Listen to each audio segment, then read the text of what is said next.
Bonjour à tous, bienvenue pour une masterclass sur le sujet de LinkedIn. Vous connaissez tous, c'est le réseau social professionnel sur lequel vous pouvez communiquer à vos futurs clients, puisqu'ils y sont tous. C'est incroyable, c'est d'une efficacité redoutable si on le manie correctement. Mais justement, c'est ça qui est compliqué, puisque c'est pas simple de savoir comment se positionner, comment parler sur ce réseau qui est vraiment essentiel pour développer votre activité. Et donc, on s'était dit que ça vous intéresserait d'avoir l'avis et les conseils d'un expert du sujet. Merci Michel d'être avec nous. Salut. Salut, merci pour cette invitation. J'espère Donc, que je serai à la hauteur des attentes de tout le monde. Mais en tout cas, eh je vais essayer ben, d'apporter le maximum d'infos. on n'en doute pas.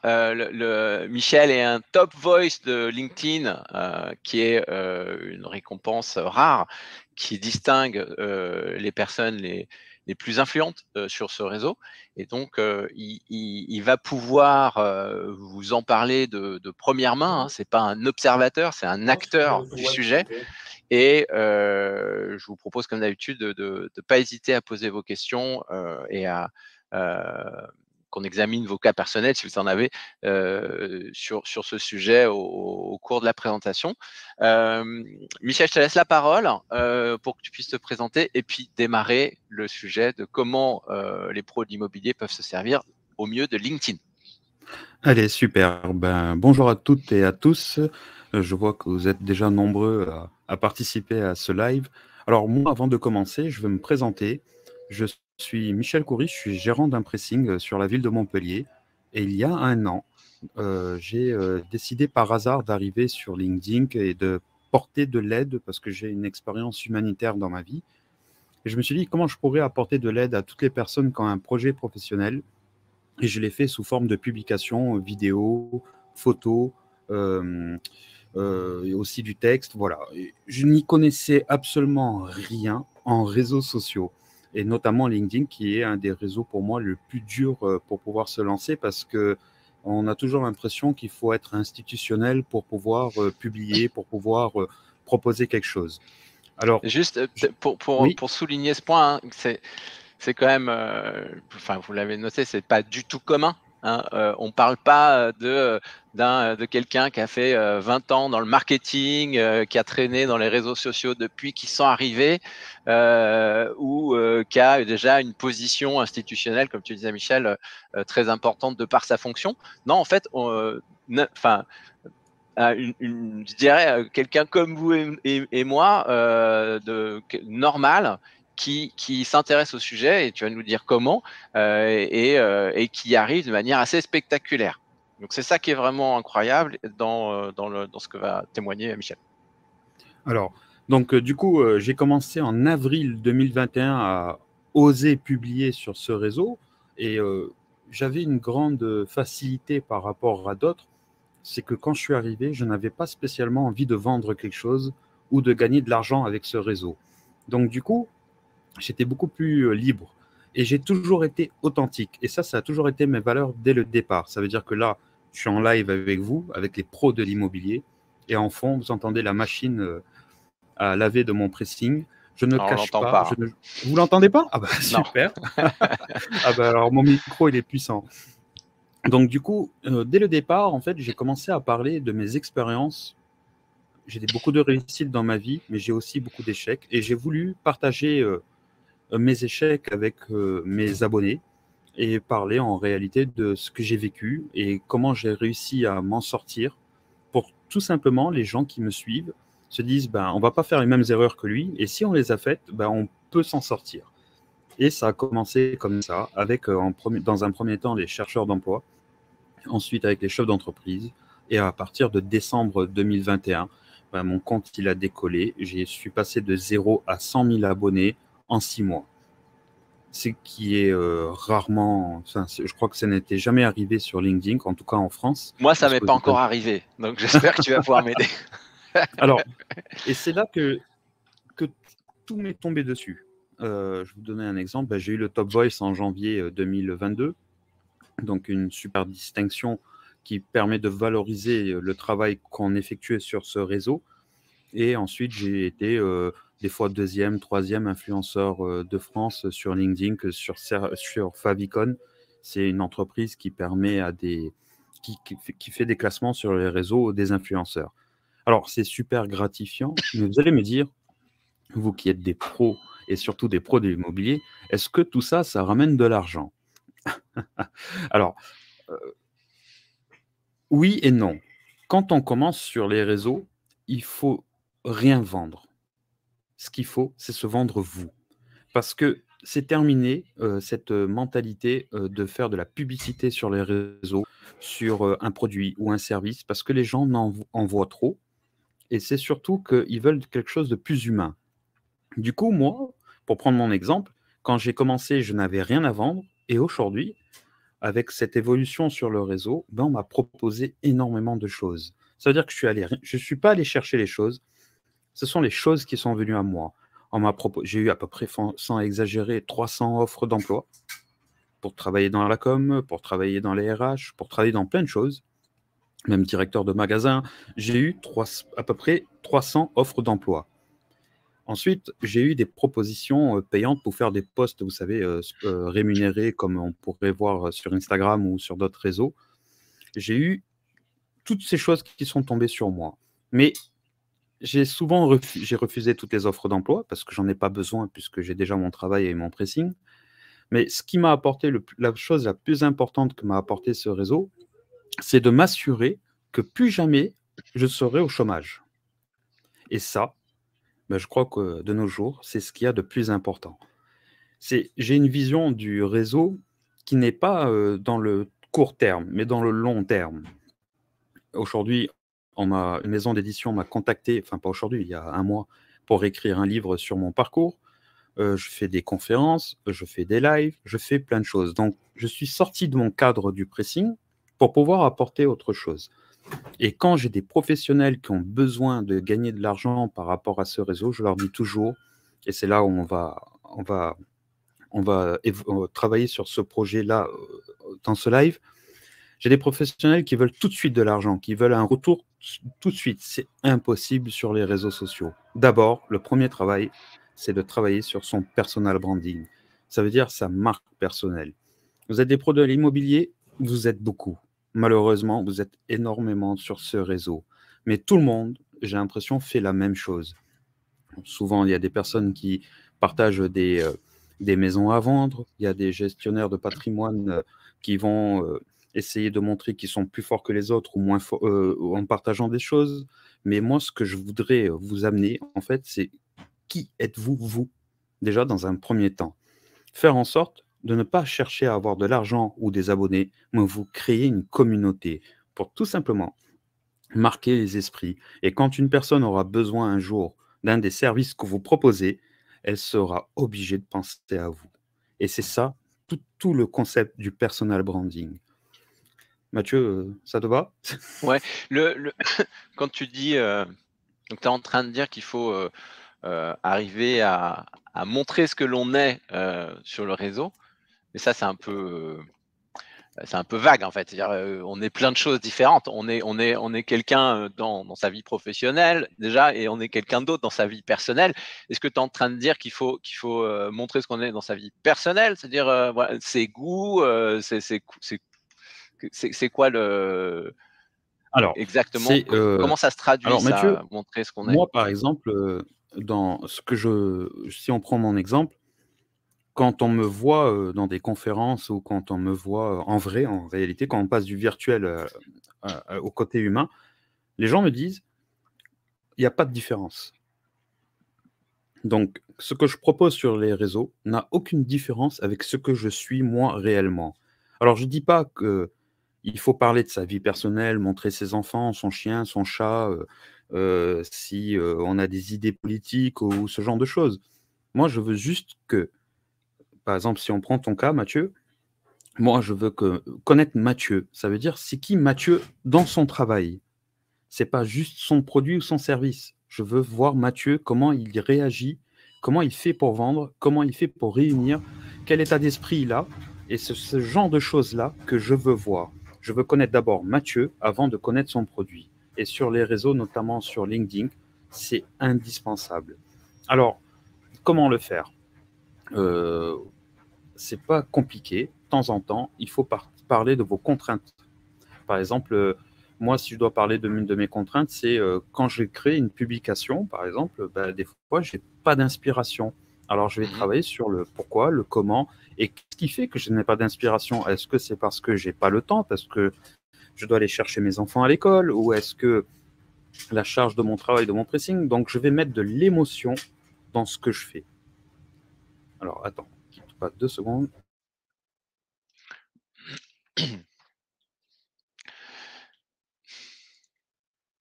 Ok, donc les contraintes,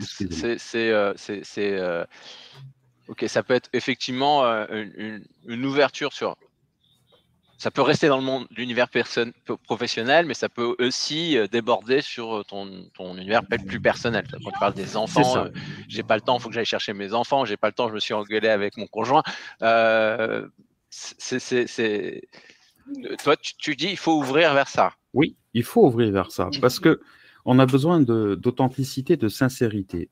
Si vous voulez percer sur ce réseau, si vous voulez vraiment évoluer, vous êtes obligé à un moment de parler de votre vie perso. Et quand je dis vie perso, bien sûr, c'est toujours bien avec votre travail. Ce n'est pas aujourd'hui j'ai mangé un steak frites et voilà. Non, c'est aujourd'hui j'ai pu manger que 2 heures parce que j'ai 40 rendez-vous dans la journée. Aujourd'hui, je suis fatigué parce que j'ai fait ça. Ou par exemple, vous, dans les métiers de l'immobilier, vous avez des horaires qui sont compliqués. Par exemple, pour un agent immobilier, s'il doit faire une visite d'un appartement à 21 heures, il faut qu'il y aille à 21 heures parce que c'est comme ça. Il ne commence pas à 9 heures et il finit à 17 heures. Et des fois, il va peut-être rien faire dans l'après-midi, mais en soirée, il va commencer. Donc, il faut partager ce genre de choses pour déjà faire connaître votre métier, connaître ce que vous faites et en même temps, vous partagez tout l'environnement qui est autour de votre boulot. Et là, on n'a toujours pas parlé de votre métier. On n'a toujours pas parlé de la technicité. On n'a toujours pas parlé de ce que vous pouvez apporter en tant que savoir-faire. Là, on n'a parlé que de savoir-être. Et c'est en liant les deux que les gens vont se faire une idée sur vous et automatiquement, ça va générer du leads, du client, des prospects s'ils sont intéressés par votre produit. Quitte à, enfin, j'ai jamais vu un agent immobilier, en tout cas, si on prend cet exemple, réussir à vendre une maison, par exemple, ou un appartement parce qu'il a publié sur LinkedIn. Un peu comme sur Facebook, certains font. Je n'ai jamais vu. Alors, s'il y en a un dans le groupe qui l'a déjà fait, franchement, bravo. C'est un peu comme un chercheur d'emploi qui publie juste son CV. C'est franchement, c'est ce que je leur dis aux chercheurs d'emploi, par exemple, si on doit faire la comparaison, ne publiez pas votre CV. Racontez, dites-nous ce que vous savez faire. Partagez des expériences, montrez vos compétences. C'est exactement pareil pour les pros. Il ne faut pas juste publier votre produit ou votre service. Il faut montrer vos compétences, votre savoir-faire, votre savoir-être, montrer ce que vous savez, vous savez pas faire, et vos contraintes, ou peut-être vous êtes en train d'apprendre ou de faire une formation. Pourquoi pas partager ça avec le monde. Voilà un petit peu, Mathieu. On avait récemment une autre masterclass sur le sujet du copywriting et qui nous partageait un élément intéressant sur se poser la question lorsqu'on publiait un contenu de ce que va y trouver d'intéressant le lecteur pour lui. What's in it for me? Comme ça qu'il a. Et ça, il y avait un exemple, c'est pour ça que je réagis là-dessus, un exemple qui prenait sur quelqu'un qui publiait, un cabinet qui publie, voilà, on est en formation sur, je ne sais pas quoi, la vente de neuf dans notre cabinet immobilier. Et il disait, ça, est-ce que ça va intéresser vos lecteurs? Qu'est-ce qu'ils vont y trouver pour eux? Donc, il questionnait cette approche de centrée sur ce que fait la personne sans cette réflexion de est-ce que ça importe, est-ce que ça va intéresser le lecteur? Donc, si tu vois, tu peux raconter ta vie, mais que le lecteur s'en moque, il dit ok, tu as fait une formation, et alors? Alors, c'est sur LinkedIn que je vais mettre d'accord tout le monde. Moi, quand j'ai commencé, surtout quand je commençais à avoir mes 5000, 10 000 abonnés, parce que déjà, quand j'avais 5000 abonnés, j'explosais les compteurs en visibilité. En fait, il n'y a pas de différence avec aujourd'hui dans mes posts, dans mes publications. J'ai commencé fort et tout de suite, des anciens de LinkedIn ou des donneurs de leçons sont venus me dire oui, c'est pas comme ça qu'il faut publier, tu vas intéresser personne, c'est pas, il faut parler de ça. Enfin, moi, j'ai jamais écouté personne. J'ai fait ce que je voulais. Aujourd'hui, ils me demandent comment on fait. On a passé à une autre étape. Moi, je dis, si vous publiez quelque chose, que ce soit sur votre vie privée, votre travail, et que vous faites un like ou 100 likes, c'est exactement pareil. Du moment que vous avez intéressé une personne, s'est intéressé à votre publication, vous l'avez gagné. Et le taux de conversion qui va se faire dans vos abonnés, c'est ça qui va. C'est à ce moment-là que vous allez comprendre si votre publication intéresse. Si quelqu'un s'abonne grâce à votre publication, ça veut dire que vous avez réussi votre publication. Certaines personnes font 20 likes et prennent 200 abonnés par rapport à leur publication parce qu'il y a des gens, ils ne vont même pas liker, ils vont directement s'abonner. Il y a des gens qui font 3000 likes et ils prennent que 20 abonnés parce que la publication a été trop généraliste, ils ne se sont pas intéressés. Ce que veulent les gens aujourd'hui, surtout sur LinkedIn, c'est d'abord l'humain, c'est qui vous êtes. Parce que des donneurs de publicité ou de ceux qui montrent des services, des produits, ce genre de choses, il y en a trop. C'est saturé. Donc, ce qu'ils veulent, c'est quelqu'un qui va leur donner de la valeur. Et ça, c'est quand vous publiez quelque chose. Allez direct à l'essentiel. Est-ce que ce que je publie m'apporte quelque chose à moi déjà?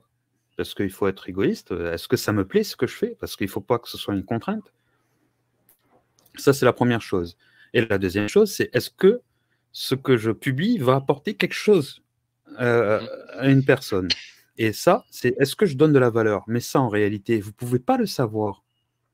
Vous ne pouvez pas savoir si votre publication à l'avance va donner de la valeur. Vous ne savez pas si ça va donner quelque chose. Et moi, je pense que si vous êtes en accord avec vous-même et que vous partagez à un moment bien précis une information, que ce soit sur votre vie perso ou professionnelle, et que vous pensez que ça peut aider quelqu'un, partagez.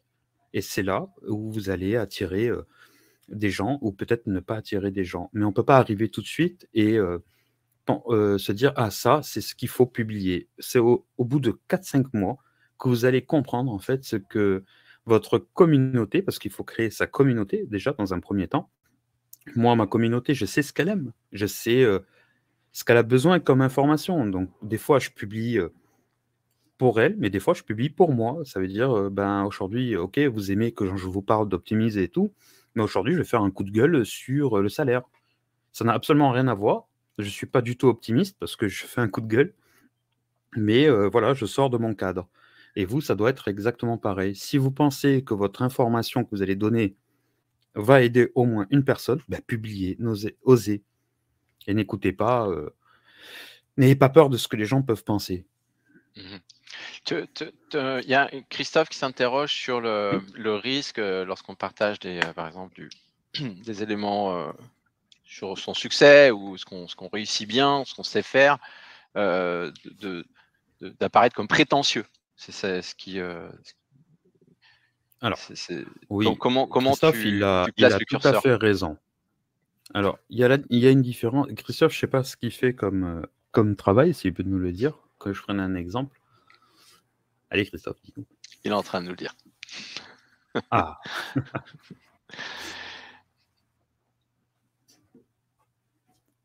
Il y aura le replay, hein, bien sûr. Il y a une question sur ça. Super, il y aura accès au replay. Bon. Christophe, c'est long ce qu'il fait comme boulot. Conseiller immobilier, mandataire IAD. Ok. Alors, Christophe, c'est une super réflexion. Il y a une différence entre dire j'ai vendu 50 apparts aujourd'hui, je suis le plus fort et le plus beau Voilà, en Une belle plus, journée. Hein.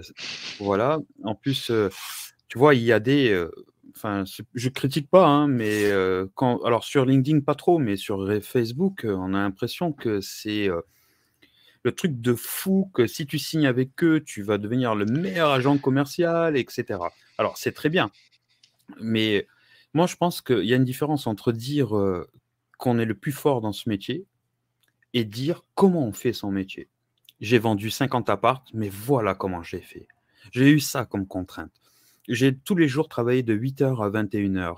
J'ai dû contacter ces personnes-là. J'ai dû rentrer dans une agence comme IAD pour pouvoir avoir le soutien d'une grosse boîte. J'ai sacrifié un certain temps. Et après, ben, une méthodologie pour la vente, surtout pour rentrer les biens où j'ai tapé. Voilà. Si je dis j'ai réussi, il faut dire comment. Il faut apporter de la valeur. Ça veut dire que c'est comme si moi je disais j'ai réussi à avoir presque 200 000 abonnés en 1 an et demi sur LinkedIn. Super, je suis plus fort.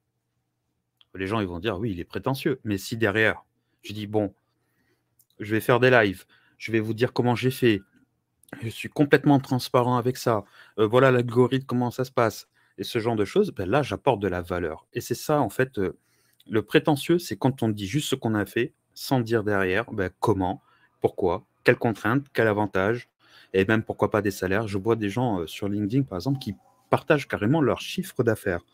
Aujourd'hui, enfin, cette année, j'ai fait 1 million d'euros de chiffre d'affaires. Ok, super. Bah, il y en a, enfin, j'en connais plein, moi, qui peuvent le faire. Mais dis-nous comment tu as fait. Nous, ce qui nous intéresse, c'est pas de faire comme toi, mais au moins s'en rapprocher. Et c'est ça, en fait, la différence entre un prétentieux et une personne qui donne de la valeur. Voilà, Christophe.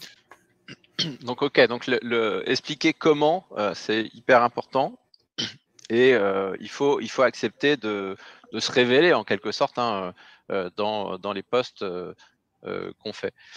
Moi, comment tu lis ça à, je dirais, un autre positionnement que je vois beaucoup plus souvent dans l'univers de la gestion de patrimoine en particulier, qui est plus centré, je dirais, sur des informations de marché ou des informations plus produits, techniques. Toi, on parle beaucoup d'inflation en ce moment, donc dans cet univers-là, il y a pas mal de postes qui sont publiés.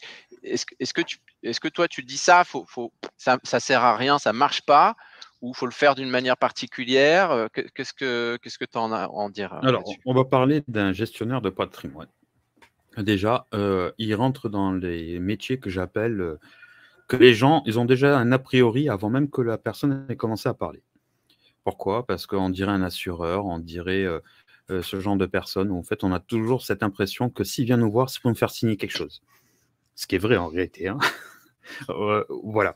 Mais moi, pour moi, un gestionnaire de patrimoine dans un réseau comme LinkedIn, et si on doit comparer avec un autre métier qui n'a absolument rien à voir, mais c'est un notaire, par exemple, on se pose la question, j'ai aidé un notaire en fait à se dévoiler sur les réseaux, il doit se dévoiler en tant que personne. Parce que lui, encore plus que les autres, il doit attirer la confiance. Si il doit gérer mon patrimoine, il faut que je puisse lui faire confiance. Ça, c'est la première chose. Et je dois être sûr qu'il est en capacité de pouvoir le faire. Donc, il doit me montrer ses compétences. Et surtout, ne pas être juste une personne qui va gérer mon patrimoine comme tout le monde pourrait le faire. Donc ça, il faut qu'il apporte de la plus-value. Ça veut dire que s'il y a des sujets de prédilection, notamment par rapport à l'inflation, comme tu as dit, comment gérer son budget, ce genre de choses, ben, pourquoi pas, par exemple, une fois par semaine, faire un carrousel sur LinkedIn sur une méthodologie on pourrait chacun d'entre nous mettre en place pour pouvoir mieux gérer son budget. Ou ça peut être autre chose. Par exemple, j'ai des biens immobiliers, j'ai envie d'acheter, ce genre de choses. Ben, comment obtenir un crédit à une banque avec ce que j'ai? Voilà, c'est ça que les gens ils veulent. Ils veulent du conseil. Et si la personne qui les donne arrive à créer une communauté autour de ça, ben, automatiquement, si elle a besoin d'un jour d'avoir un gestionnaire de patrimoine, elle est obligée d'aller vers elle. D'accord. Donc là, en fait, on est sur quand même une autre typologie de contenu, puisque avant tu parlais vraiment de comment tu tu parles de toi de manière émotionnelle, hein, et là, on est vraiment sur comment on met en valeur ses compétences, et donc plus lié à, je dirais, vraiment les contenus techniques en fait de nos métiers. Donc il faut faire les deux en fait. C'est pas. Bah oui, il faut que on puisse savoir. Donc le savoir-être, c'est qui je suis, ma motivation, ma détermination. Je vais attirer. C'est avec mon savoir-être que je vais attirer des personnes. C'est pas avec mon produit. C'est pas avec un appartement à vendre que je vais attirer quelqu'un dans mon réseau. Ou c'est pas avec, je sais pas moi, un produit dans ma gestion de patrimoine qui va attirer. C'est moi, c'est Michel Coury, c'est Mathieu, c'est Christophe. C'est vous qui allez apporter une communauté autour de vous. Et en même temps, ben, on vous connaît sous votre nom et votre prénom. Et en même temps, vous partagez votre savoir-faire. Donc, si votre activité, c'est de la gestion de patrimoine, il faut partager vos compétences et pas juste partager des choses que tout le monde connaît ou voilà, apporter de la valeur. C'est une personne lambda, peut-être ne sera même pas au courant de ce que c'est un gestionnaire de patrimoine. Ben, au moins présenter votre métier. Un gestionnaire de patrimoine, ben, ça fait comme étude, ça fait une formation bien spéciale, elle connaît ces produits-là, elle connaît ces services-là. Donc quand quelqu'un vient vous voir et vous dit je suis gestionnaire de patrimoine, ben, vous avez une idée de ce que c'est. Et déjà, informé sur votre métier, informé sur vos produits, sur vos services, mais sous forme de valeur. Je donne de l'info, je donne gratuitement sur LinkedIn et le jour où une personne sera intéressée pour que j'accompagne dans son projet, ben, elle fera appel à moi. D'accord. Sur on a parlé des contenus, là, le rythme de publication, tu conseilles quoi? Alors, on va faire tout un cheminement avant de parler de rythme. Quand on est sur LinkedIn, la première chose qu'on regarde automatiquement, c'est humain, c'est la photo de profil. Alors, moi, je conseille à tout le monde de mettre une photo de profil de vous où on met en avant votre visage. Parce que malheureusement, par rapport à d'autres réseaux, c'est le seul réseau où la photo, on ne peut pas trop bien voir, même l'agrandir. Donc les gens, ils ont besoin de voir une tête. Un peu comme sur ma photo, j'ai concentré ma photo sur ma tête. Comme ça, on se dit, voilà, on l'aime ou on l'aime pas, mais on voit sa tête. Ensuite, la deuxième chose qu'on regarde, c'est la bannière. La bannière, ben, en un clin d'œil, un claquement de doigts, il faut qu'on comprenne qui vous êtes, ce que vous faites. Ça peut être agent commercial, ça peut être dans l'immobilier, ça peut être dans le patrimoine, ça peut être toute activité, quelque chose qui est dynamique. Alors, pour pouvoir faire ça, vous allez sur Canva, la version gratuite, elle est accessible à tous, vous pouvez le faire, il y a déjà des trucs bien prédéfinis. Vous pouvez juste rajouter votre texte et ce genre de choses. Ne mettez pas de mail, ne mettez pas de numéro de téléphone. Voilà, dites votre activité et si les gens sont intéressés, ils iront en bas. Troisième chose, c'est votre titre, juste en dessous de la photo de profil. Et là, vous dites directement votre activité. Par exemple, moi, j'ai mis l'échec, c'est de l'entraînement, conférencier, gérant de pressing. J'ai mis un peu tout ce que je fais. Vous le faites sous forme de mots, pas de longues phrases, et vous mettez un maximum d'informations pour que... C'est un peu comme des mots-clés. Hein. Donc, mais la première...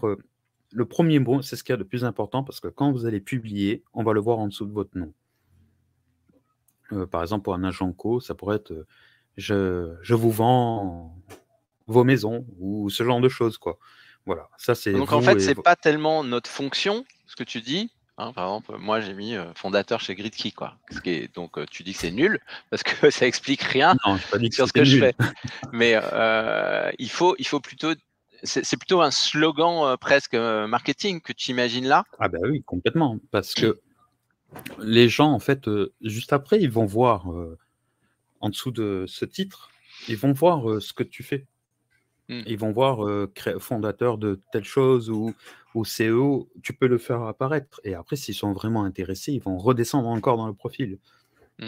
Mais si tu veux que ce soit impactant, il faut tout de suite dire, aller à l'essentiel, quoi. J'achète, je vends des maisons, je gère votre patrimoine, je vous donne des conseils. Enfin, voilà, il faut directement à l'essentiel. En tout cas, ça, c'est mon avis, je me trompe peut-être. Mais voilà, de mon côté, ça a fonctionné. Moi, j'aurais pu mettre directement gérant de pressing ou fondateur de Il était une fois par Michel Coury. J'aurais pu mettre toutes ces choses-là, mais non. Je vais direct à l'essentiel. L'échec, c'est de l'entraînement, conférencier, motivation, ce genre de choses. Ok. Voilà. Ça, c'est pour... Vas-y, dis-moi. Non, il y a plusieurs questions, mais je ne veux pas rompre le fil de ta présentation. Vas-y. Je commence par la fin parce que j'ai une question à nouveau de Christophe sur... c'est marrant parce que ça va te parler. Si on a déjà une autre vie avant, hein, ça te parle, ça. Et qu'on fait une activité voilà, nouvelle, imagine, par exemple, tu étais mandataire immobilier et qu'avant, tu faisais complètement autre chose. Je sais pas, conducteur d'auto-école. Et comment tu fais? Est-ce que tu gardes un seul profil LinkedIn que tu ajustes? Tu crées un nouveau profil LinkedIn? Comment tu gères ça? Non, au contraire. Ça, c'est une chance. C'est une reconversion qui est géniale. J'étais moniteur d'auto-école, c'est ça? Ou il était gérant d'une Je sais pas, j'ai dit ça au hasard. Ah, au hasard. Non, au contraire, on garde le même profil et on montre l'évolution. Pourquoi j'ai arrêté? Pourquoi j'ai changé? Pourquoi ce métier me plaît? Pourquoi l'autre me plaisait, mais j'ai dû arrêter? Et c'est là où on va créer du lien, parce qu'on va trouver des personnes qui vivent la même chose que nous, qui vont venir partager avec nous leur expérience sur les publications. Et on montre aussi que on n'est pas juste dans une activité. On sait faire les choses, on a une expérience. C'est un peu comme moi, par exemple. Je suis gérant de pressing. Avant, j'étais serveur dans un restaurant. J'ai une boîte avec plus de 30 salariés. J'ai eu une boîte de com où j'ai travaillé avec Stromae. J'ai fait énormément de choses différentes. C'est ce qui me donne l'opportunité de pouvoir parler sur les réseaux. Donc, c'est une chance, en fait, pour moi. Il faut en parler, pas créer un autre LinkedIn. Ouais. Et de temps en temps, faire le lien entre ces expériences, entre le passé et le présent. Mais je comprends assez bien la question et la crainte qu'il y a derrière. Il y a Bruno qui pose une question similaire sur le fait d'avoir, lorsqu'on a une double activité, ce qui est souvent le cas de certains mandataires. Et oui. La tentation, c'est de dire, si je montre que je fais autre chose, par exemple que conseiller immobilier, j'ai peur de ne pas être crédible et que les gens pensent que je suis un dilettante ou que je suis un mauvais professionnel parce que j'y consacre pas 100% de mon temps. C'est une vraie crainte hein, que je peux comprendre. Et donc, la tentation, c'est de dire, je fais comme si j'étais à plein temps, donc je parle que ça, je montre que ça. Alors, je connais la vraie crainte, c'est de se dire, je ne suis pas crédible parce que je n'arrive pas à vivre totalement de l'activité que je montre. Je peux le comprendre, franchement, mais moi, je dirais que c'est un avantage de faire deux activités. En fait, peut-être que ton autre activité te permet en fait d'être plus performant dans ton activité. Enfin, pour moi, c'est une complémentarité. Donc, ça dépend. Si tu fais vraiment deux choses complètement différentes, tu peux dire, pendant que j'ai un boulot stable qui me permet d'être heureux et épanoui, et j'ai envie de me reconvertir, et à côté de ça, je suis performant. C'est pas, tu peux dire que tu veux. La vraie question, c'est est-ce que il veut vraiment faire que de l'immobilier ou il veut continuer, Bruno, à faire les deux? Donc ça, c'est une vraie question. S'il veut faire une reconversion totale dans l'immobilier, ça, c'est une chose. S'il veut faire les deux tout le temps en même temps, c'est autre chose. Mais dans tous les cas, il n'y a pas de honte et il n'y a pas de manque de crédibilité. Aujourd'hui, j'ai vendu 2 maisons en faisant cette activité et à côté, j'ai fait autre chose. Au contraire, là, Bruno, en plus, il a une belle vision des choses. Dans son cas, c'est beaucoup plus facile puisqu'il est consultant en IMO et conseiller en patrimoine. Donc, vraiment, les activités sont hyper en synergie. Il n'y a aucun problème en fait pour nourrir l'un avec l'autre, contrairement au cas qui est un peu plus compliqué à expliquer, quoi. Des questions sur donc on parlait du rythme de publication. Tu allais y venir progressivement, donc je te laisse.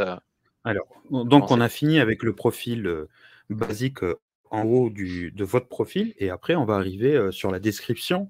Donc là, vous racontez un petit peu ce que vous faites, qui vous êtes, par quelle expérience vous êtes passé, et ce qui vous a amené à faire votre activité actuelle. Donc ça, quelque chose de simple, c'est très rare que les gens le lisent, mais il faut que ce soit présent. Et après, vous remplissez de manière automatique vos expériences, vos formations, tout ce que vous pouvez mettre, vous le mettez. S'il y a des entreprises qui sont présentes sur LinkedIn, que vous les taguez dans vos expériences, ça fait toujours plus joli. S'il n'y en a pas, mais vous les mettez. Moi, par exemple, je suis allé jusqu'à mon premier boulot que j'ai fait, c'était faire du ménage chez parents. Je l'ai dit, j'ai commencé par faire du ménage. Donc, une fois que ça c'est fait, maintenant on va parler de la publication. Tout dépend de ce que vous voulez faire. Si vous voulez devenir un gros influenceur sur LinkedIn, on t'a perdu, Mathieu, non? Non, toujours c'est là. bon. Ah. Il y a une petite micro Si vous voulez devenir un gros influenceur, ce genre de choses, alors il faut publier tous les jours. 1 à 2 fois par jour. Si vous voulez juste être présent sur les réseaux, vous créez une communauté et faire en sorte que cette communauté, vous pouvez partager des choses avec elle, apprendre des choses, avoir du débat et échanger, il faut publier au moins 3 fois par semaine. Voilà la régularité minimum pour pouvoir se créer une communauté sur LinkedIn. C'est 3 fois par semaine. C'est le minimum. Sinon, si vous ne faites pas ça, vous n'arriverez jamais à évoluer sur ce réseau. Et plus vous voulez évoluer, plus vous en rajoutez. Moi, je publie minimum 1 fois tous les jours. Des fois, c'est 2, des fois, c'est 3, des fois, c'est 4, parfois. Voilà. Mais je m'oblige à publier 1 fois par jour. Alors, comment tu fais pour pouvoir publier 1 fois par jour? Je pense que déjà, je regarde dans le passé, je regarde dans le présent, donc je peux avoir une activité, quelque chose qui s'est passé aujourd'hui. Ça peut être par rapport à l'actualité ou le futur, si j'ai un projet, ce que j'aimerais faire. Après, moi, je suis de l'école où je prépare rien. Il y a des gens qui préparent leurs posts et leurs publications 1 semaine à l'avance. Donc, le lundi, ils font tout pour la semaine. Moi, ça, je peux pas vous conseiller, je sais pas faire. Moi, quand j'ai une publication, c'est 5 minutes avant, j'y ai pensé. Donc, voilà, je n'arrive pas à aller plus. Je peux pas faire en une journée faire mes publications de la semaine, sinon ma tête va exploser. Donc, et je ne veux surtout pas que ça devienne une contrainte. C'est ce qu'il faut que ce soit pour vous aussi. Si vous décidez de publier 2 fois par semaine, vous publiez 2 fois par semaine. Mais ce qu'il ne faut pas, c'est que ça devienne une contrainte. Se dire, putain, qu'est-ce que je vais publier aujourd'hui? J'ai pas d'inspiration. Non, il faut que ce soit quelque chose de plaisant, un partage de valeurs, d'expérience et pas plus, quoi. Et après, au fur et à mesure, vous allez comprendre comment publier, ce que les gens ils aiment, et vous allez adapter en fonction. Alors, dans les publications, quand on a parlé de la régularité, il y a des choses qui marchent mieux que d'autres. Ce qui ne marche pas trop sur LinkedIn, c'est la vidéo. C'est quelque chose qui... L'algorithme, il n'aime pas trop ça. Ils ne sont pas très évolués, LinkedIn, sur la vidéo. Alors moi, j'avais trouvé un hack sur la vidéo où j'avais fait une vidéo sans parler, où j'avais fait des panneaux. Et je voulais juste que les gens lisent le texte, mais sur une vidéo. Bon, j'ai fait 3 vidéos comme ça qui ont fait 3 millions, 4 millions de vues sur l'ensemble. D'accord. Mais parce que j'avais trouvé l'outil, enfin la chose qui fait que les gens, au lieu d'écouter, ils lisaient et donc ça revenait comme un post.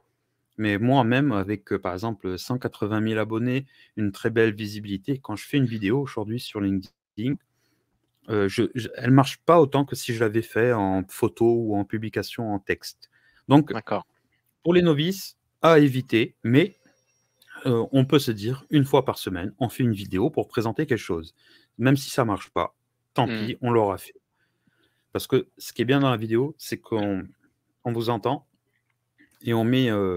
vous êtes là, on ne peut pas faire plus authentique. Donc, ça permet aux gens de vous connaître aussi. Ce qui marche le mieux sur LinkedIn qu'aujourd'hui, et c'est du texte avec une photo. Voilà, c'est comme ça. C'est un texte avec une présentation d'une activité ou quelque chose, votre publication, une photo qui va illustrer ce que vous dites. Et encore mieux si c'est une photo de vous. Ensuite, ce qui marche bien aussi, c'est que le texte seul. Mais si vous faites du texte seul, sans photo, sans vidéo, il faut que l'accroche soit puissante pour donner aux gens l'envie d'aller voir plus loin. Donc, il faut que tout de suite, l'accroche soit très puissante. Après donc, quand tu dis photo de soi, photo de soi-même, donc ça veut dire qu'il faut se prendre en photo, mais donc en fait, c'est ces photos pas liées au sujet finalement. Parce que Ça peut être une vois, photo liée au sujet, par exemple, ouais. si tu es au travail, si tu es dans ton bureau, si tu parles d'un salarié, une photo avec le salarié. Si tu parles d'un associé, faire une photo avec lui. Ça peut être si tu es en visite dans un appartement, tu peux te montrer en train d'ouvrir la porte, tu peux montrer l'appartement. Enfin voilà, mais il faut toujours qu'il y ait toi sur la photo. Ok, En donc tout cas, c'est ce qui est mise en scène, et Yes. t'écris sur quoi? Sur un PC, sur téléphone? Tu utilises des applis particulières, des outils? Pour faire, moi je fais tout de mon téléphone. Ouais. Moi tout, même mes vidéos que je fais sur TikTok, parce que je suis sur TikTok aussi, je fais tout sur mon téléphone parce que c'est plus facile. Je peux le faire de partout. Et les en textes termes, aussi avec les pouces, quoi. c'est ça, tout. Ok. Ok, donc photo de soi-même, faut avoir envie de se montrer, de se prendre en photo. De toute façon, Ça fait partie du jeu, quoi. sur les réseaux, on n'y est pas si on veut pas se montrer. On n'a rien à faire sur les réseaux si on a peur de se montrer, parce qu'on va avoir une sorte de peur de jugement des autres, donc il vaut mieux pas le faire. Il faut se sentir prêt. Ouais, la photo, je trouve que c'est hyper intéressant parce que c'est vraiment l'incarnation de sa propre mise en scène. Et je pense que c'est l'étape cruciale à passer, à se dire ok, j'y vais, je me prends en photo, je me mets en avant, et parce qu'il y a un côté hyper égocentrique. Par exemple, moi personnellement, c'est pas du tout ma culture. Toi, j'aurais l'impression de faire un truc hyper futile, hyper égocentré en faisant ça. Mais même si je comprends que c'est par là que ça doit passer, j'en suis convaincu. Mais complètement, tu es obligé de passer par ça. Alors, j'avais une discussion hier avec une dame qui avait super peur de publier sur LinkedIn. Et j'ai des fois, alors je suis pas de cette culture-là d'avoir peur de faire les choses, parce que le regard des autres, parce que c'est souvent ça la principale peur des gens. J'ai pas cette culture-là. Moi, je m'en fiche du regard des autres, de ce que les gens peuvent penser de moi. Je suis ouvert au débat quand on n'est pas d'accord avec moi, mais après, voilà, moi, je me suis attaqué par des haters sur Facebook ou partout, mais je m'en fiche complètement, parce que pendant que eux me critiquent et me jugent, moi, j'avance. Et la question qu'il faut savoir, c'est la première question qu'il faut se poser, c'est si je suis sur LinkedIn, à quoi ça va me servir? Voilà, en tant que pro. Qu'est-ce que je recherche? Si il y a un objectif réel, si c'est pas juste pour de l'ego et de dire je suis sur un réseau et je partage, voilà. S'il y a un objectif réel et une envie de faire les choses, il faut arrêter d'avoir peur. L'égocentrisme, tout le monde a de l'ego. Moi, le premier. Moi, je me suis jamais caché de ça. C'est toujours valorisant de voir que des gens aiment mes publications. C'est toujours valorisant de voir des buzz. Qui n'aime pas que sa publication buzz? Quand je mets ma photo, ce genre de choses, moi, j'ai jamais eu de problème avec ça. Et ce qu'il faut se poser comme question, c'est qu'est-ce que vous risquez? Qu'est-ce qu'on risque de publier sa photo?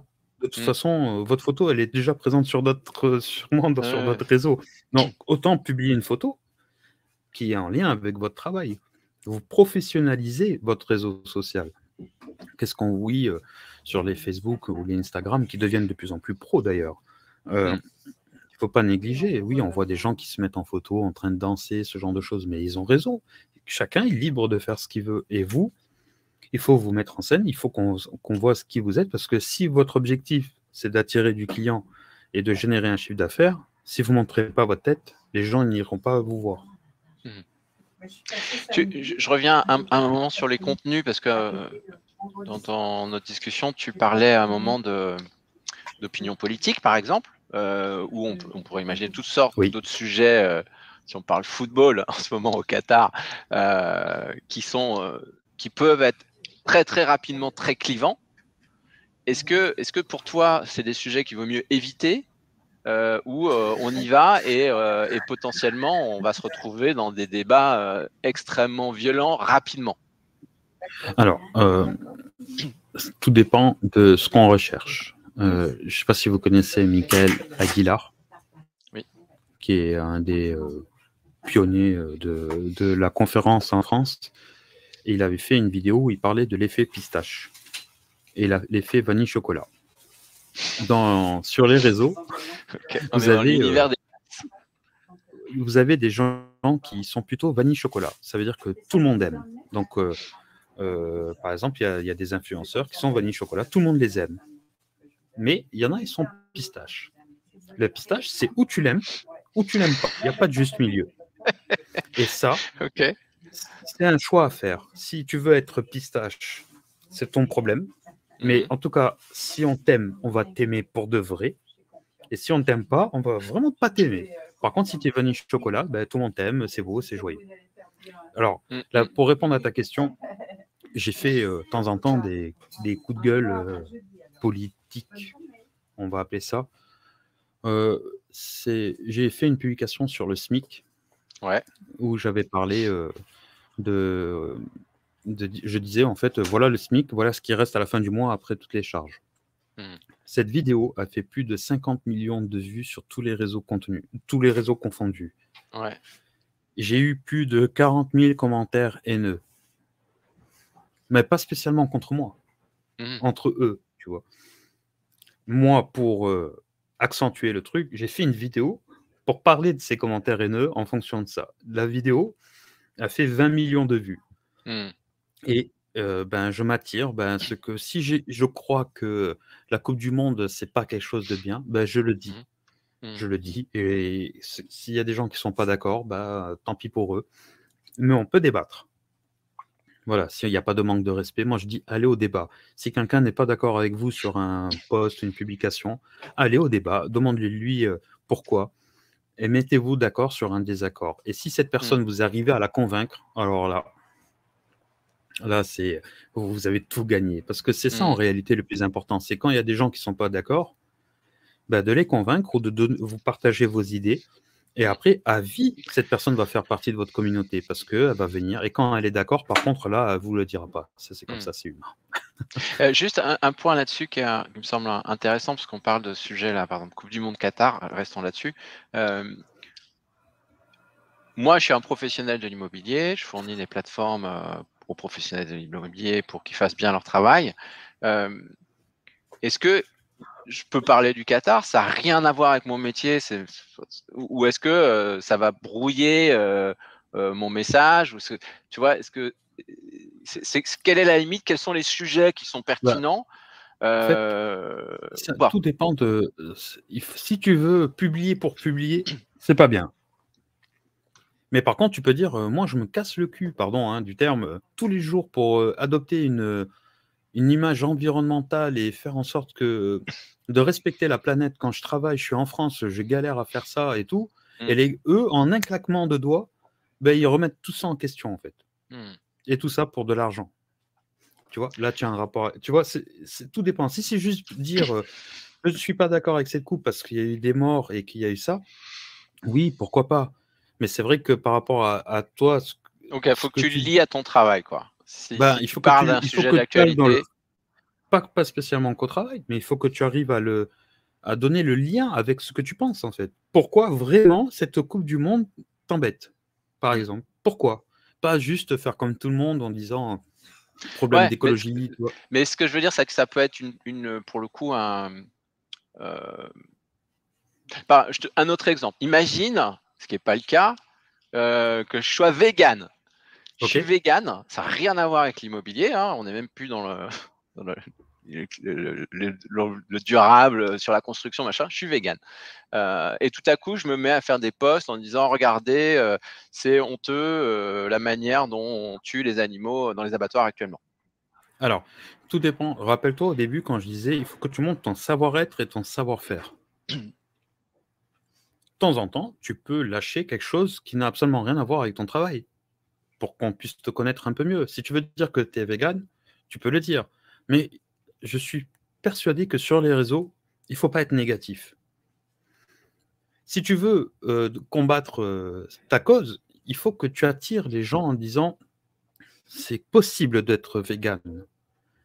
Comment on fait pour être vegan? Tu vois, c'est ce genre de choses qu'il faut apporter. Ok, mais ça n'a Je suis au rien à voir travail. avec mon Bah, job, quoi. Hein. oui, mais mais il y a des gens qui sont véganes, mais c'est pas spécialement leur conviction de dire à tout le monde qu'ils le sont. Hmm. Mais si tu as envie de temps en temps de faire passer un message par rapport à tes convictions personnelles, oui, mais il faut que ça soit bien fait et pas juste dire pour dire. Moi, si tu veux m'intéresser sur ce sujet-là, ben, je veux voir une publication en me disant ben, qu'est-ce que tu manges, comment tu fais, est-ce que tu tiens la journée, enfin des questions bêtes, hein, mais qui, pour le grand public, ont besoin de savoir. Mais il faut que ce soit toujours bien construit et positif. Ça marche. Donc, on peut, c'est plus facile de parler d'actualité ou de préférences personnelles si on le lie à son activité professionnelle. On peut faire des entailles à ça parce que c'est sur des sujets qui sont importants pour nous à titre personnel.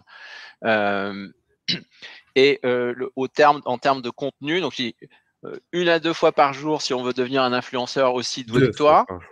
2 Non, fois pardon, par oui, jour. excuse-moi. Tu as dit Oui, 1 1 à à 2 2 fois fois par par jour. jour. Là, ça augmente. Maintenant, ça va être 2 à 3 fois par jour. OK. 2 fois par jour pour que vous soyez aussi fort que Michel. Et sinon, 3 fois par semaine, c'est le minimum pour avoir une densité d'interaction qui se crée. Plutôt texte et photos de soi-même. Hein, c'est le format qui marche le mieux. En termes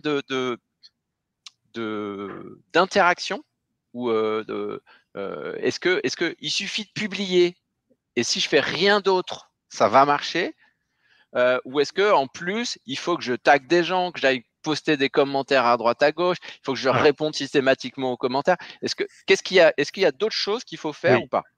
Donc déjà, dans un premier temps, quand on publie, on publie. Voilà, ça c'est la première chose. On peut liker sa propre publication pour sauver l'honneur. Moi, jusqu'à aujourd'hui, je like toujours ma publication. Voilà. Même si elle fait 10 000 likes, il y aura toujours mon like. C'est comme ça, c'est depuis le début. Je like toujours au départ. Je sauve l'honneur. Ensuite, si on veut que les gens s'intéressent à nous, il faut s'intéresser à eux. Et là, on peut aller commenter des posts de d'autres personnes qui font le même métier que nous, ou des concurrents, ou des trucs qui nous intéressent. Par exemple, s'il y a quelqu'un d'autre qui est vegan, donner son avis, qu'on soit d'accord ou pas d'accord. Et automatiquement, ça va créer une sorte d'ambiance sur votre profil. Et les gens, si vous allez commenter leurs publications, ils vont venir aussi commenter les vôtres. Mais vous n'êtes pas seul. Quand vous publiez, si vous ne montrez pas que vous existez, ben, personne ne va voir votre publication. Et c'est en faisant ça tous les jours, au moins 3 fois par jour, aller commenter et liker des posts des autres. Envoyer un message quand on vous envoie une invitation. Non, pardon. Si vous envoyez une invitation, vous envoyez un message accompagné. Et quand on vous envoie une invitation, vous aimeriez recevoir, quand vous acceptez, un petit message de merci pour l'ajout, ce genre de choses. Donc faites ce que vous aimeriez qu'on fasse pour vous aux autres. Créez-vous une communauté. Il n'y a pas de minimum. Il n'y a pas de maximum dans les interactions. Si vous faites 10 likes, vous avez fait 10 likes. La prochaine fois, vous ferez peut-être 12. Et au fur et à mesure, vous allez créer une stabilité dans vos vues. Par exemple, moi, dans mon cas, c'est 25 000 vues par publication minimum. Classique. C'est un classique. Mais j'ai travaillé derrière, j'ai construit, j'ai ma communauté, j'ai fait en sorte. Mais moi, c'était dès le départ aussi que c'était comme ça. Je ne sais pas pourquoi, j'ai eu de la chance peut-être. Voilà, vous allez avoir du 5 000 vues par post, du 2 000 vues. Et l'objectif, en fait, c'est de garder cette stabilité-là. J'en connais sur le réseau qui ont 15 000, 20 000 abonnés, qui s'en sortent super bien financièrement parce que ils ont créé une communauté autour de leur sujet, autour d'eux. Et ils font des fois 20 likes, des fois 30 likes, des fois 600. Ils s'en foutent complètement de ça. Tout ce qu'ils veulent, c'est apporter de la valeur. Et Véronique s'interroge sur cet aspect communauté. Comment tu fais pour créer une communauté ciblée? Est-ce que par exemple, tu veux particulièrement parler aux professions libérales, aux professions médicales? Est-ce qu'il y a un moyen de le faire, d'orienter ça? Bien sûr, il y a des gens qui parlent de sujets bien précis sur LinkedIn, qui ont beaucoup d'abonnés ou des fois pas beaucoup, qui ont des petites ou des grandes communautés. Si tes publications sont toujours tournées vers un sujet bien précis, automatiquement, ta communauté va se construire autour de ce sujet. Il n'y a pas plus simple que ça. Si moi, par exemple, je parle d'optimisme au départ, c'est large. Donc, c'est comme si voilà, je parle à tout le monde. Et maintenant, ben, ma communauté, ben, elle a grossi beaucoup, mais je peux très bien un jour parler d'un sujet sur les chefs d'entreprise, sur l'immobilier. Ben, du coup, ça va intéresser que les gens qui sont dans l'immobilier dans mon réseau. Ok. Voilà, parler d'un sujet bien précis, les gens qui vont s'intéresser. Et c'est là où il ne faut pas avoir peur, parce que c'est là où la publication risque de ne pas être vue, parce que y a ceux qui sont intéressés vont venir liker ou commenter. Ok. Ça marche. Donc, on voit un peu un chemin maintenant. Alors, si Véronique qui dit, c'est justement ce que je pense que ce que vient de dire Michel, c'est-à-dire que pour attirer une cible, une communauté particulière, il faut leur parler spécifiquement. Si tu veux parler aux professions libérales, il faut parler de sujets qui importent aux professions libérales. Au paramédical, pareil. En fait, et ça, à nouveau, c'est à la fois dans le savoir-être et les compétences. C'est-à-dire que ça peut être, les galères de la profession libérale. Hein. C'est les déclarations, la solitude, le développement commercial alors qu'on est tout seul, comment on fait des partenariats, comment on s'entoure. L'URSSAF, mais qui fait vivre nos enfants. Merci. Et donc, c'est le contenu qui va vraiment dicter le fait que les mais gens aussi vont son venir. savoir-être. Parce que Ouais. si Véronique veut parler avec ces personnes-là, c'est sûrement qu'elle a dû être en profession libérale. Elle a dû connaître des galères. Elle a dû avoir, si elle arrive à avoir parler de tous ces sujets-là, c'est qu'elle les a vécus. Donc parle de tes expériences, Véronique. Raconte tes galères aussi, raconte aussi tes réussites. Et c'est là où tu vas créer ta communauté autour de ton sujet. Donc oui, si c'est pour balancer des carousels ou des trucs en disant une profession libérale, c'est ça, ça, ça, ça, les gens, ils ont juste à aller le taper sur Google. Mais par contre, si toi, tu racontes une expérience dans ton domaine que tu as vécu et que derrière, en plus, tu apportes du tips, du conseil et de la plus-value, c'est là où tu vas construire ta communauté autour de toi. Alors, ce qui est difficile quand on parle de soi, c'est d'établir un ton qui est juste. Parce que quand tu fais quelque chose de aussi intentionnel, en disant j'ai décidé de parler de moi pour développer mon réseau sur LinkedIn et que ça nourrisse mon activité professionnelle, je ne fais pas ça juste parce que je trouve ça fun en tant que tel. Cette intentionnalité te met quand même dans quelque chose qui est un petit peu artificiel.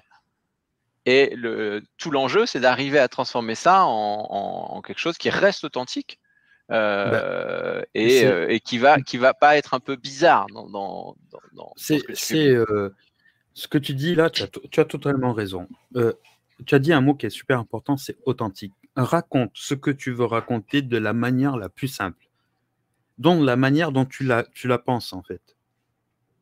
J'ai vécu cette expérience-là. Tu commences pas ton post en disant je vais vous raconter cette histoire, mais tu commences direct. Moi, par exemple, j'ai raconté une expérience il n'y a pas longtemps que j'ai vécue dans une des entreprises que j'avais. J'ai dit ma salariée a dormi dans mes locaux pendant 30 jours. J'ai commencé mon post comme ça. Et après, j'ai tout raconté. Et là, j'ai raconté comme je le pense en fait, et comme ça s'est passé. Et à la fin, j'ai dit, je donne pas de leçons aux gens en disant il faut qu'il y ait plus de monde qui le font. J'ai juste dit, j'ai écouté, il s'est passé ça, j'ai amené de l'aide à un moment bien précis, et puis c'est tout. Le post a fait 2 millions de vues. Mais j'ai pas cherché à jouer, j'ai dit les choses comme je le pensais en fait. Et c'est ce qu'il faut faire. C'est ça l'authenticité, c'est j'ai vécu un truc, je le raconte avec une petite phrase d'accroche quand même pour que les gens comprennent où ils vont dans le poste. Et voilà. Et il faut pas, il y a rien d'artificiel en fait. Les gens, ils ont besoin de comprendre qui vous êtes pour savoir ce que vous faites. Et faut faire ensuite, simple. voilà, simple. Il faut pas se compliquer la vie, surtout sur LinkedIn qui est en train de changer. Donc c'est ce qu'il faut. Est-ce qu'il y a des heures, demande Gauthier, ou des moments dans la journée pour publier? Alors moi, je suis le mauvais élève pour ça. Mais c'est un peu comme dans tous les réseaux, en fait. Le matin, entre 8h et 9h, c'est une bonne heure, parce qu'il y a des gens au café qui vont voir les publications avant de commencer le travail. Moi, je propose aussi souvent entre 17h et 19h parce que on finit souvent le travail ou on va chercher les enfants à l'école, on est dans la voiture, on attend devant l'école, ce genre de choses. Après, franchement, il n'y a pas d'heure, quoi. Tout dépend de votre communauté. Moi, je publie des fois à 8h le matin, comme des fois à 21h. Je n'ai pas d'heure spéciale. C'est vous, comment vous allez habituer votre communauté. On reprend l'exemple de Michael Aguilar. Lui, il poste depuis 10 ans, tous les matins entre 8h et 8h30, et tous les soirs entre 17h et 17h30. Ouais. Voilà. Mais les gens, ils sont habitués à ça. Moi, je suis plutôt aléatoire. Okay. Il y a des gens qui vont publier que le matin, des fois que l'après-midi. C'est selon votre activité, selon votre communauté. Mais si vous, au départ, ce qui est bien, c'est laisser 24 heures entre vos publications. Ça, c'est important. Alors, si tu publies 2 fois par jour, tu as moins de 24 heures. Pardon. Si tu publies, par exemple, le matin à 8h, le lendemain, tu peux publier à 8h. Si tu publies, par exemple, un jour à 8h et l'autre fois à 14h, celle de 14h, tu republieras à 14h. Donc, il faut quand même qu'il y ait une régularité, c'est ça que tu dis? Oui. Autant que en fait, il faut qu'il y ait 24 heures, pas entre les publications, mais entre les habitudes que tu donnes aux gens. Par exemple, comme Michael Aguilar, il publie tous les jours 8h et une fois à 17h. Et tous les jours, il répète ça. Si tu décides de publier 4 fois par jour, ce que je veux dire par là, en fait, c'est publier toujours aux mêmes heures. D'accord. Voilà. Après, franchement, ça n'a pas vraiment d'importance. Il y a des gens qui ont fait, il y a 2 semaines, c'est un Américain qui a fait un truc sur l'algorithme de LinkedIn que tout le monde a repartagé avec des vues de fou en disant qu'il ne faut pas commenter sa propre publication, la photo de profil, ce genre de choses. Oui et non. Le plus important, ça c'est bien si on veut chercher des abonnés, mais si on a sa propre communauté, c'est autre chose. Ok. Qu'est-ce qui est recommandé si on veut créer sa communauté, si on ne l'a pas encore? C'est tout ce qu'on dit depuis le début. Donc, votre métier. Non, si. Vous, votre métier. Et je crois que le plus important, c'est de ne pas se focaliser sur le résultat. Par exemple, quand tu publies, ne te dis pas celle-là, il faut qu'elle buzz. Tu publies, tu verras bien.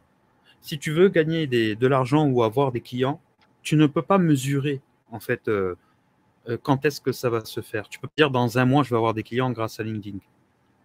Faites que ça soit quelque chose qui vous plaît, pas une contrainte. Amusez-vous, parce que dans tous les cas, en plus, c'est gratuit. C'est un levier qui peut être super important pour vous. Faites-le en vous amusant, montrez que ça vous plaît, et vous verrez, ça va derrière automatiquement générer quelque chose. Et des fois même, ça peut générer des choses que vous n'aurez pas imaginées. C'est le pouvoir des réseaux sociaux, c'est comme ça. Moi, quand j'ai commencé, j'aurais jamais imaginé, il y a 1 an, faire un live avec vous en train de parler de comment on fait pour réussir sur LinkedIn. Parce qu'il y a 1 an, j'étais à 0 abonné. Et toi, faire 2 posts tous les jours à 8h, 17h ou quand tu les publies toi à tes horaires, c'est quand même un travail qui demande un peu de préparation ou de réflexion. Et ça prend combien de temps ça? Est-ce que tu as des routines pour être sûr qu'à chaque fois, tu auras quelque chose à dire? Alors, si tu veux publier 2 fois par jour, oui, ça te demande un minimum de... En fait, non, ça ne demande rien du tout. Le plus dur, c'est la préparation. Oui, c'est ça dont je parle. Comment tu te prépares? Par exemple, c'est un peu comme dans la restauration. C'est 90% de préparation et 10% d'action. Et dans la publication, c'est exactement pareil. Facilite-toi le travail pour que quand tu veux publier... Excusez-moi, j'ai du monde en même temps. Vas-y, pas grave, on t'entend bien. Si tu veux réussir à publier 2 fois par jour, il faut que tu réussisses à te faciliter le travail. Ça peut être un carrousel qui est déjà prêt, tu remplis ton texte. Ça peut être une photo qui est déjà faite. Ça peut être... Faut pas t'embêter. Moi, par exemple, je me suis fait un truc au pressing où je fais mes vidéos. J'ai juste à poser mon téléphone, appuyer, c'est fait. Mais si à chaque fois je devais construire mon univers, là, je perdrais mon temps. C'est ce qu'il faut, en fait. C'est préparer votre endroit où vous travaillez, préparer votre texte, ce genre de choses. Il faut vous préparer. Mais ça, c'est en apprenant. C'est 3-4 mois où vous allez comprendre où vous allez être en difficulté, ce qui vous prend le plus de temps, ce genre de choses. Et après, au fur et à mesure, vous allez devenir un peu plus professionnel. Et vous allez Tu gagner parles du temps. de carrousel. Donc ça, c'est pas un format que tu avais évoqué avant. Tu Oui, disais parce que texte plus photo. je suis le mauvais élève, j'en fais pas souvent. Mais c'est un super carrousel, surtout pour donner des tips et des conseils. Voilà, avec ça peut être un format déjà prédéfini à l'avance et après on change juste le contenu avec des conseils en immobilier. Par exemple, moi j'aime bien ce truc, je donne un conseil à tous les gars ou les femmes qui travaillent dans l'immobilier là. Dites comment on peut obtenir un crédit avec par exemple un SMIC et faire un carrousel en disant voilà, il faut contacter la banque, ils vont voir qu'il faut 20% d'apport, ce genre de choses, et ça peut donner en fait des idées et des conseils aux autres. En carrousel, ça marche bien, ce genre de choses. D'accord. Donc carrousel, c'est une série d'images. C'est ça. De PDF qui se ou d'images. succèdent. Donc tu le prépares ça doit être quoi comme format d'ailleurs? C'est le PDF? Alors le format, il est pas prédéfini à l'avance, mais il y a sur Canva des carousels déjà en place. Hein. Il suffit juste de mettre le contenu. Mais en général, avant c'était des PDF, mais aujourd'hui on peut le faire sous forme de photo. Okay. Ok. Je sais pas ce que le commentaire de Marilyn est étrange, mais sur quel sujet, Marilyn? Est-ce que tu as d'autres conseils? Ah, les crédits, oui, d'accord. Franchement, avec tout ce qu'on a vu là, moi je dirais que la première chose, c'est qu'il ne faut pas que ce soit une contrainte. Voilà. Ça, c'est la première chose. Ne vous sentez pas obligé de faire. Vous faites ce que vous voulez, vous faites ce qui vous plaît. Et vous allez attirer des personnes qui vont aimer ce que vous faites et ce que vous êtes. Ça, c'est la première règle. Deuxième, soyez authentique et sincère. Ne jouez pas de jeu. Vous dites sur qui vous êtes, sans exagérer et sans aussi le contraire. Troisième conseil, c'est oser, n'ayez pas peur, foncez. De toute façon, qu'est-ce que vous avez à perdre? Et si vous voulez générer un jour des revenus grâce à ça, il faut bien commencer un jour. Il faut y aller. Il ne faut pas se mettre les bâtons dans les roues. Et surtout, ne regardez pas les autres. Ne vous comparez pas. Ne dites pas, lui, il a marché, moi, j'ai pas marché. Il faut que je fasse comme lui. Non, non, non. Faites ce que vous avez à faire. Et vous verrez au bout d'un certain temps, ça va prendre. Alors, tu dis, ne regardez pas les autres, mais est-ce que tu as quand même des sources d'inspiration? Parce que ça peut être utile aussi de voir ce que font les autres. Moi, quand j'ai commencé, je n'avais aucune source d'inspiration parce que ça fait comme ça. Je suis allé, j'ai décidé de raconter mon truc et aujourd'hui, toutes mes publications, franchement, toutes sont au moins copiées 3-4 fois par jour. Il y a des gens qui s'inspirent de ce que je fais. J'en suis super content. Hein. Mais je n'ai pas de source d'inspiration. Moi, je n'ai pas d'idole ou de personnes à qui j'aimerais ressembler ou je m'inspire pas. Le seul truc que je fais, c'est de temps en temps, je regarde. Moi, s'il y en a un que j'aime sur ce réseau qui n'est pas en France, c'est Simon Sinek. Ouais, okay. C'est le patron de l'optimisme. Mr. Y. Ouais. Voilà, le patron de l'optimisme, même je dirais au monde. Hein. J'écoute ses vidéos parce que ça me motive à moi déjà. J'aime bien sa façon de penser. Alors, non, même il y en a plein qui copient ses posts et tout. Non, moi, je suis pas comme ça. Enfin, j'ai pas de source d'inspiration. Mais par contre, ce que vous pouvez faire, c'est vous inspirer s'il y a des gens que vous aimez bien.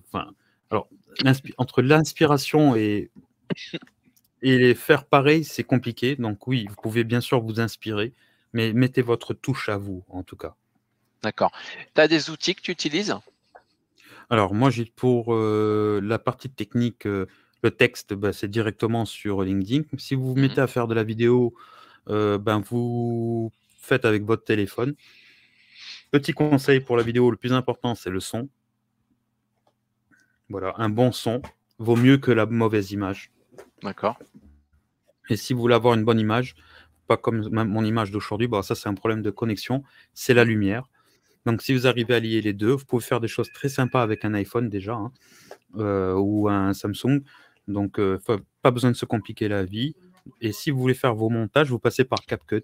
C'est un truc super gratuit qui fait des trucs de fou et c'est bien pour les nuls parce que moi, à la base, j'étais nul sur ça.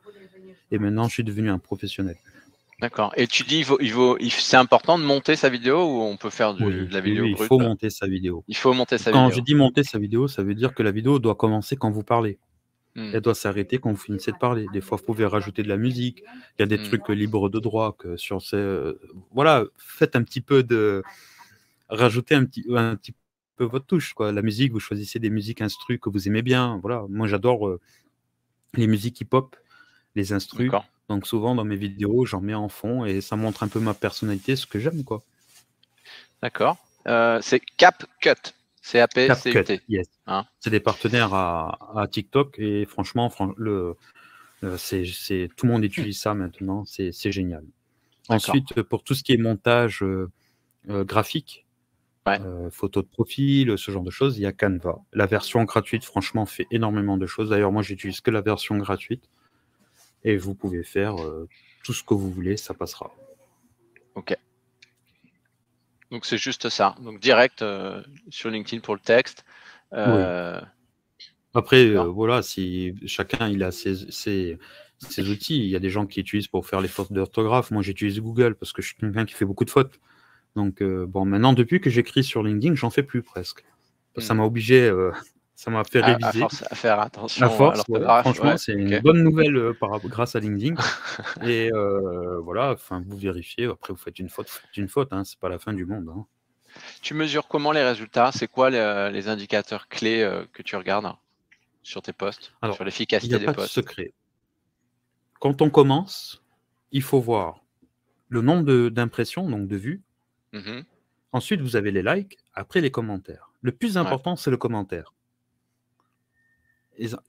Le commentaire, en fonction des likes, on appelle ça le taux d'engagement. Moi, quand je fais 1000 likes, je fais 100 commentaires. J'ai 10% d'engagement. C'est-à-dire que la personne a aimé et derrière, elle est venue commenter. D'accord. Taux d'engagement, c'est nombre de commentaires divisé par nombre de likes. Voilà. Et après, il y a le taux de conversion, par exemple, avec les abonnés. Si je fais 1000 likes et que cette publication m'a ramené 100 abonnés, c'est-à-dire que j'ai gagné 10% en abonnés. Des fois, ça, c'est complètement aléatoire. Ça dépend des publications. Une fois, j'ai fait une publication qui a fait 55 000 likes. Elle m'a ramené 10 000 abonnés. C'est énorme. Parce que j'avais un message un peu, comme on disait tout à l'heure, pistache. C'était quoi? Tu te souviens? C'était, je tapais un peu sur les recruteurs, en fait, où je disais, là, vous nous saoulez à chercher des candidats parfaits avec 3 à 5 ans d'expérience. Et j'expliquais que c'était pas possible, en fait. Et qu'à un moment, il faut arrêter avec ce genre de mentalité. J'étais le premier, il y a 1 an et demi, à le faire. Et maintenant, tout le monde reprend ce genre de choses.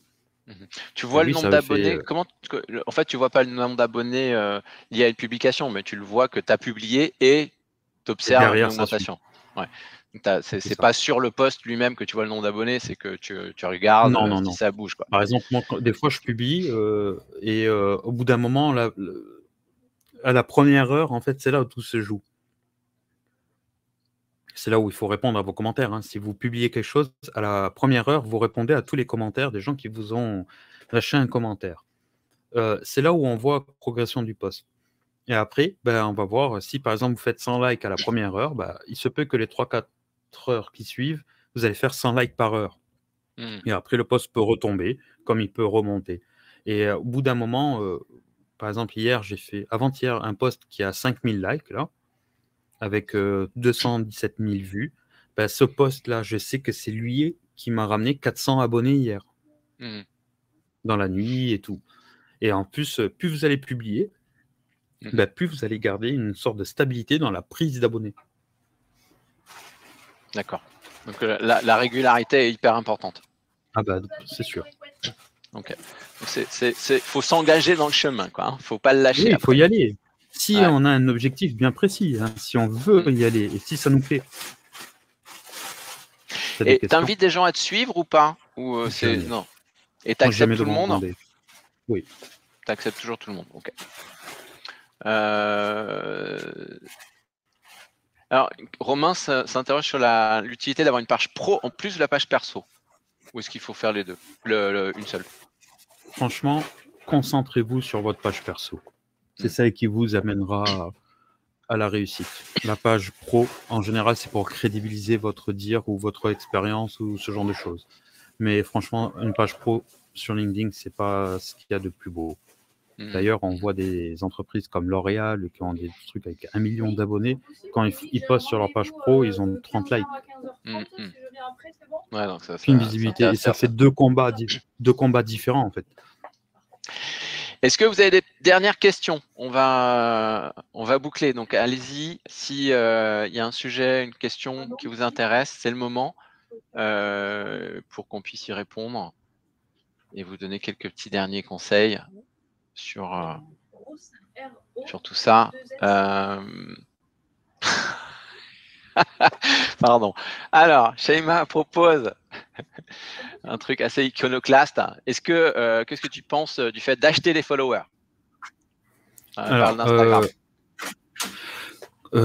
Il y en a plein qui font ça. Il y en a même sur LinkedIn qui le font. Il y en a même qui achètent des likes pour aller plus loin. Moi, je pense que c'est une mauvaise idée. C'est dépenser des sous pour rien. Voilà. Autant créer sa propre communauté, quoi. Ouais. Après, c'est pas bon pour le réseau. Le réseau n'aime pas ça. Hein. Donc, on va vous virer à un moment ou à un autre. Mauvaise idée.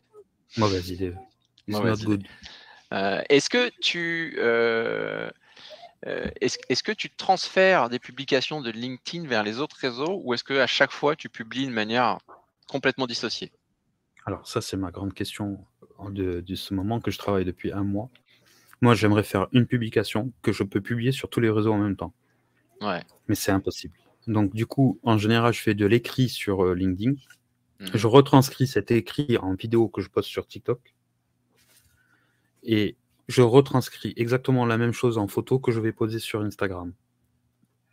En photo? Comment tu fais en photo? Par exemple, je fais une sorte de photo avec mon fond jaune et j'ai fait tout le texte sur la photo. Comme ça, les gens, ils n'ont pas à galérer. Ils voient la photo, ils voient mon texte. J'ai pas bien compris. Alors, donc tu pars d'un texte avec ta photo, par exemple. Ouais. Ça, c'est le format LinkedIn. Oui. Donc, je vois bien en vidéo, donc tu parles, tu le dis ton texte en face caméra, c'est ça, j'imagine? Tu te filmes? Exactement. Ça, c'est TikTok. Et sur Instagram, tu fais quoi? Bah, je vais résumer mon post en plus petit et je vais le mettre sous un fond en photo. En texte, mais sans photo de moi. Hein, mais juste le texte sur une photo. Et tu filmes la photo? Non, je crée la photo ah non, avec pardon, le tu texte fais dessus. une photo avec un texte. Okay. Avec le texte que je mets sur Instagram. D'accord. Et ça marche. Moi, je suis très nul sur Instagram. C'est le réseau Twitter, Instagram. J'arrive pas. J'essaye même pas en fait. Je publie parce que je publie. Parce que voilà, il faut que je sois présent partout. Moi, où je cartonne bien en ce moment, c'est sur LinkedIn, mais surtout sur TikTok, qui est en train de prendre de l'ampleur pour moi. Et sur Facebook aussi. J'ai une Facebook, page. tu fais quoi? La même chose. Quel contenu? Vidéo. Vidéo, là. Donc, vidéo, c'est TikTok et Facebook. C'est ça. Ok. Après, moi, ça m'éclate aussi. Hein. Donc, voilà, on pourrait croire que le gars est fou, qu'il aime trop eux, mais moi, j'adore. J'adore tout ce qui tourne autour de la publication. J'aime bien monter les vidéos. J'aime bien faire des lives. J'aime bien la partie high-tech qui tourne autour de ça. J'adore tout ce concept-là, en fait. Donc, c'est pour ça que c'est aussi un peu plus facile pour moi. Tu utilises un format story? Pour les vidéos? Ouais. Pour faire des vidéos, si on veut les mettre sur TikTok, c'est le format 9/16e. C'est le contraire du 16. Alors, je crois que je sais plus sur quel. C'est une question d'Olivier. Sur quel réseau il y a un format story? Ça te parle pas, sur Insta, sur Instagram. Tu le fais, non, ça? je fais carrément des vidéos que je mets dans les réels, on appelle ça sur Insta. Et de temps en temps, je mets des stories de mes réels en disant allez voir, j'ai fait un réel, quoi, en gros.